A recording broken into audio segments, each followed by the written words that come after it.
Hello, this is question 3 from the 2017 MAT. So for each positive integer k, let fk of x equal x to the 1 over k, for x is greater than or equal to 0. On the same axes provided below, labelling each curve clearly, sketch y equals fk of x for k is 1, 2, 3, indicating the intersection points. So we want to plot out then. So what we're getting y equals x, y equals square root of x, y equals cube root of x. Okay, these are not difficult graphs to draw. So let's mark that point there for y equals x. Try and get a straight line going through that. That's not too bad. So that is y equals f1 of x. Then we want to do a square root of x. So that's clearly going to go through 1, 1. So we can mark that point on. And when x is a quarter, y will be a half. So we can try and go through there. So up through that point and then round. So that's y equals f2 of x. And then the cube root is just going to be a more extreme version of that. It's also going through the same intersection point here at 1, 1. So it's going to go up and then round through the same intersection point and then through. So that is y is f3 of x, indicating the intersection points. Well, I suppose we've got another one here at 0, 0, haven't we? So we've got those two intersection points. Right, that's the first bit, sketching those. Part 2.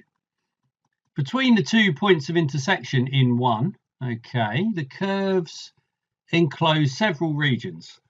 Well, we've got 2 regions. Verify, what is the area of the region between y equals fk of x and y equals fk plus 1 of x? Verify that the area of the region between f1 and f2 is a sixth.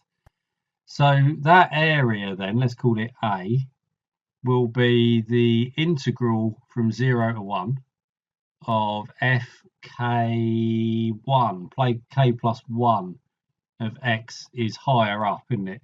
As we increase our number here, 1, 2, 3, we're getting the area going upwards. We're moving up the page here. So we've got that. And then we're going to want to take off the integral of the previous one. So take off the integral from 0 to 1 of fk of x dx. Right, so that area then is going to be, so k plus 1, x to the 1 over k plus 1. So that's going to go to x to the 1 over k plus 1 divided by 1 over k plus 1 plus 1. So we've got that, and that's between 0 and 1. So at least we'll be able to ignore the 0. And then this one's going to be similar, isn't it? Because we're going to x to the 1 over k plus 1 divided by 1 over k plus 1 between 1 and 0. So yeah, so at the top we can ignore the zeros because that's just going to end up being 0. So we've got a 1 at the top divided by 1 over k plus 1 plus 1. So that is k plus 2 over k plus 1. So when we take the reciprocal, k plus 1 over k plus 2. Take away, this is going to be a similar thing. That will be k over k plus 1. Right, let's get that.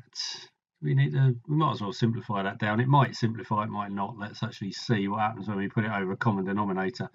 So we're going to have k plus 1 squared. So k squared plus 2k plus 1 minus k squared minus 2k. Oh, this is looking great. Where am I up to? Yeah, that's it, isn't it? Divided by k plus 2, k plus 1. So just putting that as 1 at the top, isn't it? Because everything else cancels. And put those in a more sensible order, k plus 1, k plus 2. Right, so that is our area. That's on that bit. Verify that the area between these is 1 over 6. So this is for k is 1. So when k equals 1, the area is 1 over 2 times 3, which is 1 over 6. Right, that's pleasing to see. Right, where are we going now? Let's get a new sheet up because that took up a lot of space. lost the graphs, but at least we know what they look like. Right, now we've got let C be a constant. C is between 0 and 1. Find the x coordinates of the points of intersection of the line y equals C with y equals f1 of x and with y equals f2 of x. Right, well, that's not going to be very hard, is it? So we're getting the intersection between y equals C and y equals x. And we want the x coordinate of that. Well, x equals C. Right. And then we've got for f2, so we've got y is equal to the square root of x, which is equal to C. So we've got the x is C squared. Right. Yeah, okay. That's fine. I didn't want much there. Part 4, I assume we're going to be using this in this bit. The constant C is chosen so that the line y equals C divides the region between y equals f1 of x and y equals f2 of x into two regions of equal area. Show that C satisfies that cubic equation. Right, so let's just draw these graphs back on again. So I had the y equals x. We had the square root of x1. That was meant to be going through 1, 1. Okay, a little bit of a dodgy line there. And then we're drawing in this line here at some value C in order to make these two areas the same.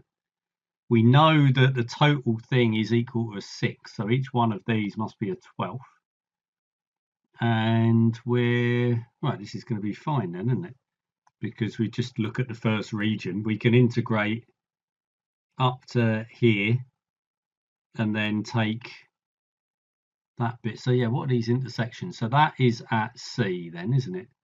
That's C for the x coordinate. Well, that's at CC. That is at C squared C that we've got there. So this area then, if we're doing all of it, we can integrate up to here. So that's going to be, so this area here is going to be the integral of the x to the half from 0 to c squared dx. So that takes us that bit. Then we got a rectangle, which is going to be of area equal to, right, what's the difference between it? Well, the height is c, and the difference in the x coordinates is c minus c squared. And then we have to take off this triangle, which has got half, well, it's got c by c on both sides, so it's half of a square of side c. So take off a half c squared. That's all, and that has got to be equal to a 12th. No, that's okay. So we're going to have 2/3 of x to the 3 over 2 between c squared and 0 plus c squared minus c cubed minus c squared over 2 is equal to 1 over 12. So what are we getting on this? That's a c cubed, so 2/3 of c cubed. Let's multiply everything by 12, I think. So 2/3 of 12 is 8. So we've got 8c cubed. Then we're going to have 12c squared minus 12c cubed minus 6c squared equals 1. Oh, my pen's disappeared. There we go, back again. Equals 1. Right, so what's that? Minus 4c cubed plus 6c squared equals 1. Is this what we want? Yeah, it is. 4c cubed minus 6c squared plus 1 equals 0.